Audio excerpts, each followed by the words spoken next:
ոստիկանության բարեվարկության եւ կարգապահական կանոնագիրք եւ հարակից օրենքների քննարկմանը երկրորդ ընթերցում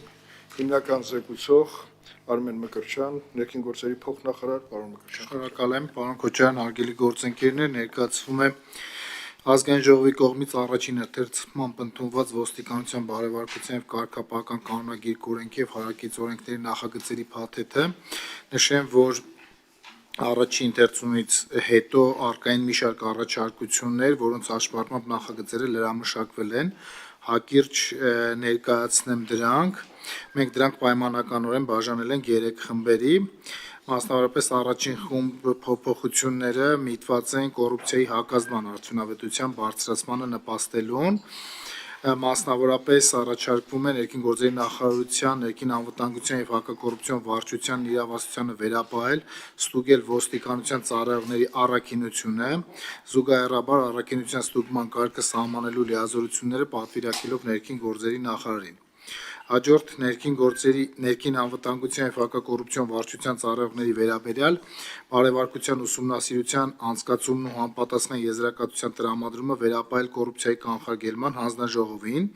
ընդ որում առաջարկվում է շեշտել, որ բարեվարկության վերաբերյալ ուսումնասիրությունն իրականացվելու է հիշել ստորաբաժանումում առաջին անգամ պաշտոնի նշանակվողների նկատմամբ նշանակումից առաջ։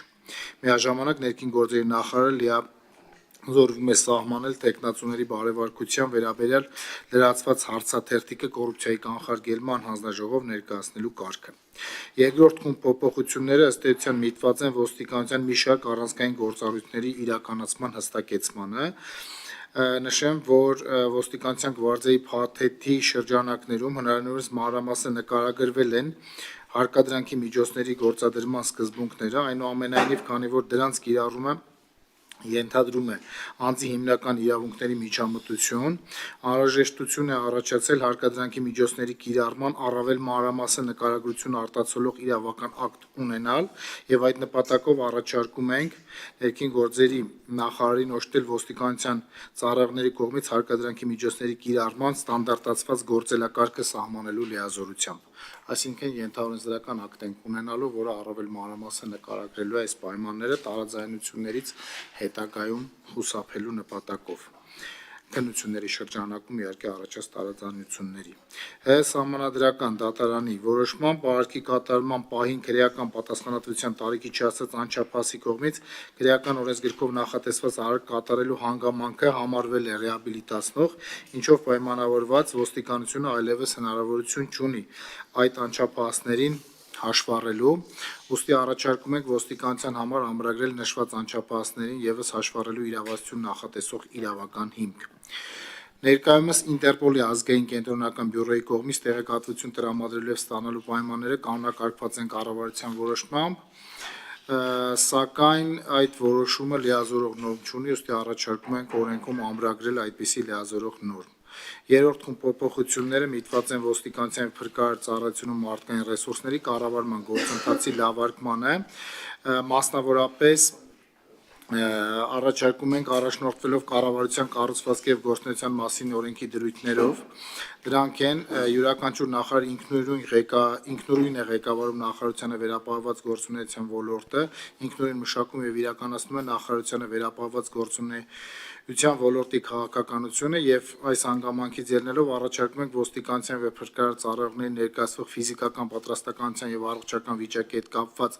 պահանջները սահմանելու իրավասությունը վերապահել ներքին գործերի նախարարին։ Գործող կարգավորումներով փրկարար ծառայության եւ ճգնաժամային կառավարման կրթական ծրագրերով ներքին գործերի նախարարության կրթահամալիրում առկա ուսուցման որպես կուրսանտ կարող է ընդունվել մինչեւ 23 տարեկան քաղաքացին։ Նման սահմանափակման պայմանավորված ստեղծվում է մի իրավիճակ, երբ անձը, ով իր անձնական հատկանիշներով, գործնական կարողություններով, ֆիզիկական պատրաստականությամբ եւ առողջական վիճակով